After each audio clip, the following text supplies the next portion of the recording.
but to your point, I always say when I'm working with print service providers, listen, we have tools and we, print provider promotional kits. We'll give you files so you can start to print some of these things and start to market your capabilities. But I always say, if I go on your website and I don't see that you have this available, how does anybody know?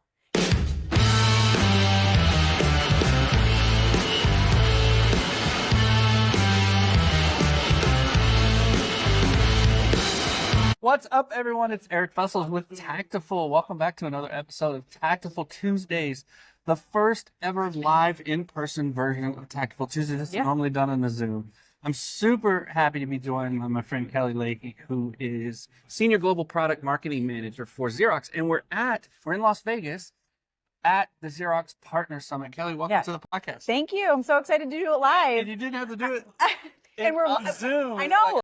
We've got like a lot of stuff happening too here. A bunch of people just got called to back to the general session. So they left, but there's people all over. We're here. I love that we're doing this. I hope I get more chances to do live in-person versions of Taktiful Tuesdays. But so you have had a long career at Xerox.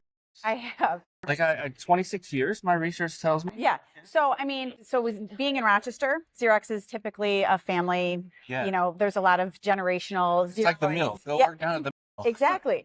So my mom worked at Xerox. She retired after 35 years. I think I was telling Kevin that one time. And I had a couple of aunts that worked there. So out of high school, a lot of us who had parents that were working in engineering would work in the test labs doing like hardware and software testing. So started contracting, worked contract kind of all through college. And then after I graduated, I started full time and eventually got hired. And so I've got a combination of contract years and direct years, but about 26. Awesome. Yeah. So I've got several questions. We normally, you know how this is. We talk about some technical work stuff. We might sidebar into some fun stuff. Who knows what territory we're going to get into. Right. Last one I did, Matt Redbear actually published today, but that's meaningless to people who see this. But we ended up talking about vinyl records. So fun. But let's do some work stuff. So digital embellishment and market adoption. One of the things I wanted to talk to you about, given your extensive experience, is how do you see the current adoption rate of digital embellishment in the printing industry, and what strategy has Xerox specifically used or implemented to encourage print service providers to integrate those technologies? Because we're obviously Taktiful and Xerox are partnering sort of in that effort, but what have you seen in terms of, I'm just interested to hear what you've seen over the years. Yeah, absolutely. And then give us a context of like where we're at right now. Well, I think for sure, Xerox has had a lot of different devices that have had the ability to do digital embellishments for several years. Absolutely. But I really think that it's only been the past 5 years where the market was really growing momentum. Presses like the Iridescent that allow you to do 6 colors in line at rated speed make a huge difference. But we are starting to see more and more, not just the print community, but now the design community is taking hold. And I really think that that's where the growth is. That's where it starts. Absolutely. You know me, I always say when the designers design, the printers print. And, in terms of strategies, that's exactly what Xerox is doing. We have our Genesis initiative. I was just going to ask about the Genesis initiative. Share more about that, what the role is. It's really aims to transform the print industry. And what are the key objectives and milestones of that Genesis? So it's really 4 planks, right? So it's all about helping print service providers and designers be able to design, market, price, and sell beyond CMYK applications. And so when you talk about, the design community, again, we have an entire plank. We have a website dedicated just to designer tools and, being able to have design and file preparation guides or things like these swatch books that we have available now. Amazing. When you think about this not only helps designers, but it also helps, print service providers be able to articulate, hey, what do I mean when I'm talking about, iridescent color, right? And so, absolutely. And so a book like this, a print service provider can actually download the file. Okay. They can take our logo off of it. They can put their own logo on it. And now it becomes a marketing piece, a selling piece, and a tool for designers. Yeah, providing them with the collateral. And I will tell you this, that one of the things in working with a lot of printers is, it's one of the things they often ask us for. Do you have examples of things or collateral or whatever? And we try to help and get those things. You mentioned 4 pillars of the Genesis project, and I think it's interesting because the work that we're doing at Taktiful, we've done some studies in cooperation with What They Think, and we've found like there are certain pain points. And it's interesting to me that those 4 platforms of Genesis match those pain points. People are struggling to design for it, right? Yeah. There's a limited community that understands how to do that. Yeah. And we're working on some other efforts at Taktiful and in partnership with Xerox to make that easier. They don't know how to price it. They're leaving money on the table. Mm-hmm. We're in a value selling period for this technology right now because not everyone has the capability to do it. So I think it's fascinating to me that I guess it's not fascinating. Perfect sense that we're working together. It does. Because what we're focused on, those 4 pillars that's really blocking adoption of digital embellishment are what you're working on, Genesis. Well, and we're addressing them together, I think, right? And the more and more that we are able to provide the tools and resources that address those needs, the more that the print service providers are going to be able to sell those type of applications. Consumers are going to be aware that they actually even have the ability to, ask for something that's a non-traditional type of, well, it's a traditional type of embellishment that sort of emulates it, right? Yeah. And then, of course, then the designers being able to design for it. So, when you talk business development, also, I just think that the fact that we've been able to partner with you and that, you are doing, the power sessions for business development, but then you also have the 8-week program. The boot camps, yeah, those are really big. Because I think that people sometimes, honestly, Eric, they get these devices and they're like, but nobody's asking for it. It's the biggest thing that we hear is nobody's asking for it. And when you really analyze that phrase, that statement, and we've done a lot of thinking about it because we get that feedback a lot, it's really comes down to marketing. Yes. Right. Well, so what? So that's your fault that nobody's asking for it, right? It's not, you're not an innocent victim of no one asking for it. You're not communicating, you're not educating your customers. So I think what we're trying to do together is educate our customers to educate their customers. It's all about continuing. Yeah. Why do you think that's such a struggle sometimes? Well, I think that because consumers of print know how to ask for regular print. And so not everybody realizes that these techniques and treatments are available. But to your point, I always say when I'm working with print service providers, listen, we have tools and we, print provider promotional kits. We'll give you files so you can start to print some of these things and start to market your capabilities. But I always say, if I go on your website and I don't see that you have this available, how does anybody know? It's marketing 101. Yeah. Yeah, and we offer a lot of tips, and obviously we do the boot camps, which are really extensive, but we also do, like you said, power sessions. So we'll spend an hour with a printer just talking through sales objections. Yeah. And we'll give them lots of tips and tricks, and they're not secret, right? Like one of the best things, and you know this too, because I've heard you evangelize it. Mm-hmm. Like let's say you have a printed piece that's CMYK, right? Whatever it is. Okay. Here's a CMYK piece. Actually, also embellish it. Yeah.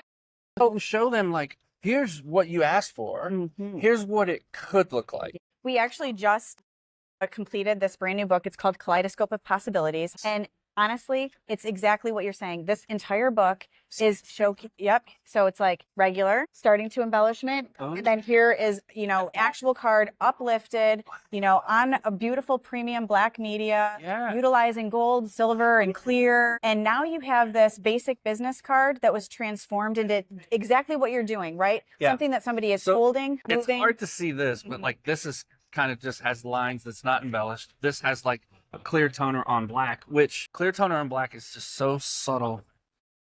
It's so classy. Clear on white also. Yeah.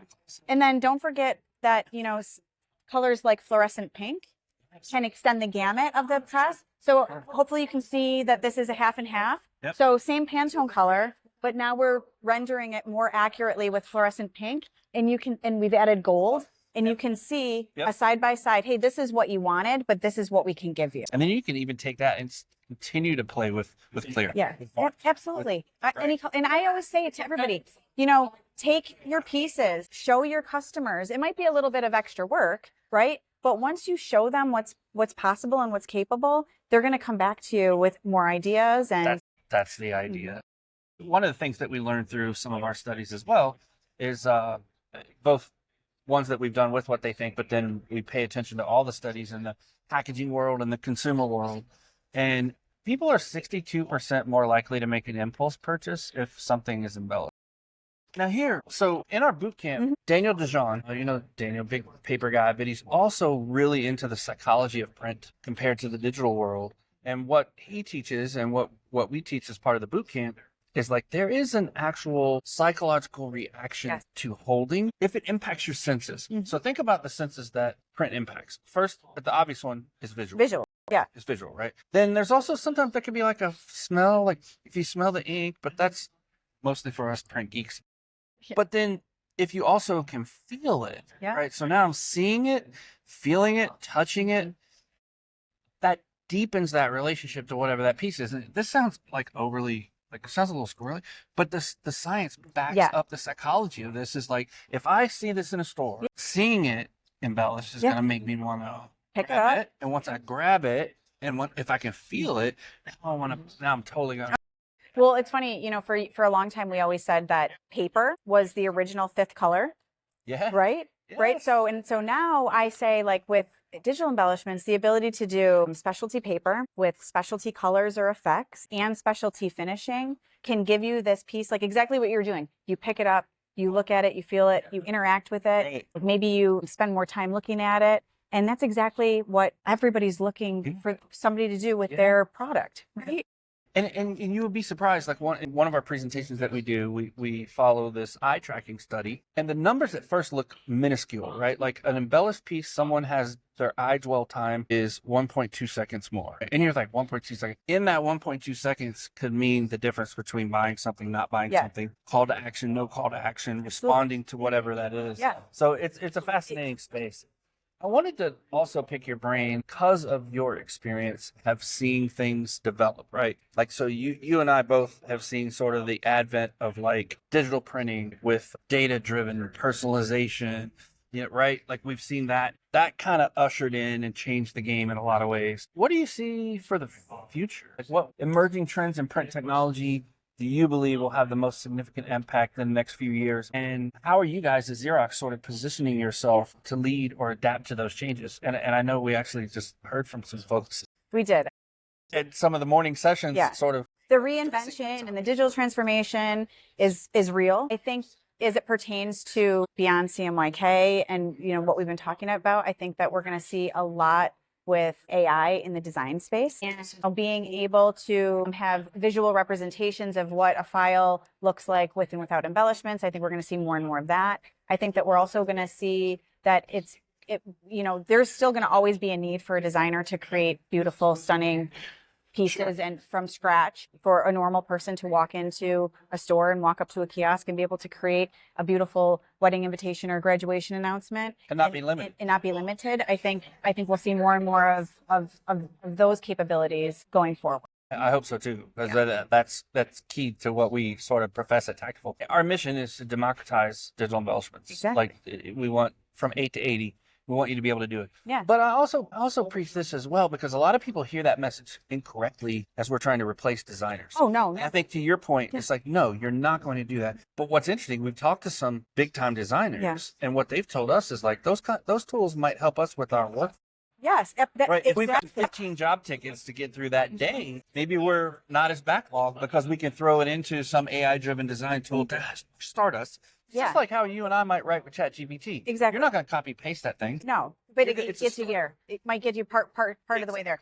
But it's to your point. Like it'll never replace because there's always going to be the sitting down and the custom stuff. But there is the kind of little things that'll come in that just need a quick something, and possibly a workflow can handle that without and allow the designer to focus more on those really, really high value pieces. Yeah. And like when they see, all right, okay, now I got to dig into this. Yeah. All right, so let's pull it into Photoshop. Let's pull it into Illustrator. Let's do some work on it or whatever. But where we can make that really simple, I think we should, because what does that do for us as an industry, right? Is it rises the tide on everything. People are using the equipment more. They're using more of the consumables, so it's helping everybody. Yeah. And So- I not to interrupt you, but I love that you guys have been doing the specialty dry ink studies over the past couple of years. And now the one that we are just wrapping up is the full-on digital embellishment study. Exactly. So we went from specialty ink, kind of 5th and 6th color, to find out how that is. We broadened that out into inkjet. Mm-hmm. So now this new study, and you know, one of the things, sneak peek, that I'll give you from the study is, this came back loud and clear, is from last year to this year, printers have learned a ton about digital embellishment. Yes. And we like to say, You're welcome, but it's not all us, right? No. It's you guys, it's Genesis, it's other OEMs that have their professional services and their education, and everybody's trying to kind of raise the bar on what's possible and to utilize this stuff. Because to be honest with you, a lot of times in print, you've seen it, like the technology outpaces our ability to use it. Yeah. I think we got kind of hit with that with like a lot of the digital, with the QR code stuff. I know we got hit with it with the data and personalization. It's like it's like, okay, now, but it starts to settle in about how you use those different technologies. And I don't know that we're quite settled yet on embellishments. We're sort of settling. Well, no, but I think that one of the things, because Kevin gave me a little sneak peek of the survey results also. Oh, nice. And one of the things that I just thought was it was like just great to hear is that the respondents came back and said that more people were asking about it.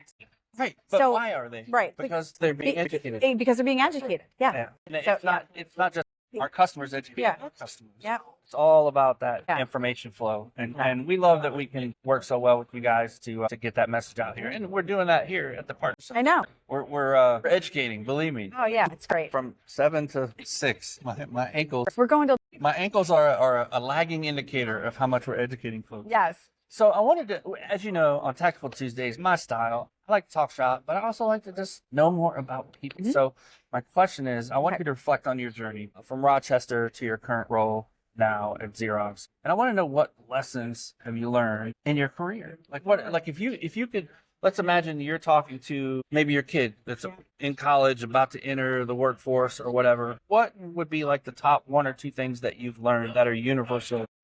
Oh my gosh. So this is so interesting because, you know, when you say, oh, you've worked at Xerox 26 years, right?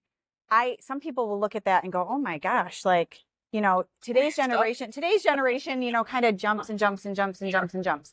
For me, I have felt so fortunate that I have stayed with a company that has allowed me to actually grow and develop.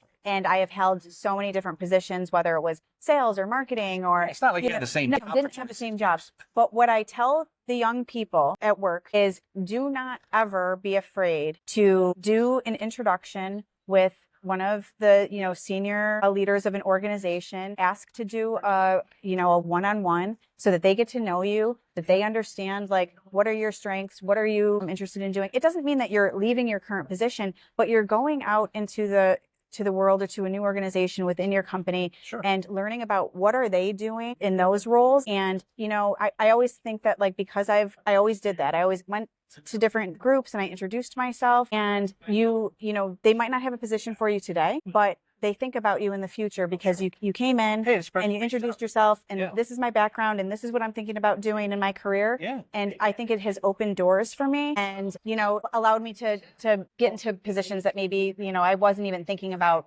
taking at a time. Yeah, and what's occurring for me is, like, if your employer has a problem with you doing that, that's good for you. Well, you know what? I've never had a boss that was mad if I wanted to go do a one-on-one, and I think that that's really great. Yeah, they were like, oh, yes, absolutely. They go. Yeah, they value just like, hey, learn what this other organization is doing, learn what that team is doing, introduce yourself, and I think that that's like, just always continue to ask questions. Don't be complacent. You know, never stop learning. Quality in a person is curiosity. Yeah. Like, I get along best with curious people. Yeah. You know, like, so I love that. All right. So last but not least, when you're not working, what do you like to do? Okay, well, let's see. I mean, I have 2 kids, so very, very busy. They both do travel baseball and tournament baseball. As we come into trade show season, it usually looks like I am on a work trip for the week. I get home on Friday and we hop in the car and we're driving to Ohio or New Jersey. And so lots of baseball right now. I have 2 dogs that I absolutely like. I love dogs. So I have yes, we shared some pictures. Of course. Yes. And my big dog fans. And I mean, that's what I've been pretty busy doing now. Do you rescue, or is it just always a breeder? No, I have had rescues. My current dog is from a breeder, but I'm into the rescues also. Yeah. Just a hunk of muscle, those canes they're a little scary. A little bit scary. You know. They're very protective too. It's a very guardian breed, but great family dog. Awesome. Yeah. That's so great. Yeah. Well, that was fun. It was fun. I mean, that's nothing new for me because we talked about it yesterday. Yeah. We talked about dogs. I'm about to get a new dog that will someday be in the background of Taktiful Tuesday videos. I'm sure. Well, he'll be like this high, standing up here. Everybody I did videos of what they think. They're just like, how's Zeke? Because he would always walk into the frame. Yeah. I'm like, he's 160 pounds. I'm not going to tell him not to. No. Kelly, so happy to have you on the first ever Live in-person Taktiful Tuesdays Yes. podcast episode. I don't know the number because I've lost track of the numbers. Sometimes I know them, sometimes I don't. Thank you so much for joining me. Thank you, Eric. Good luck with the Partner Summit. Thank you. Yeah, it's been busy. You know, you're here. Thank you. Thanks.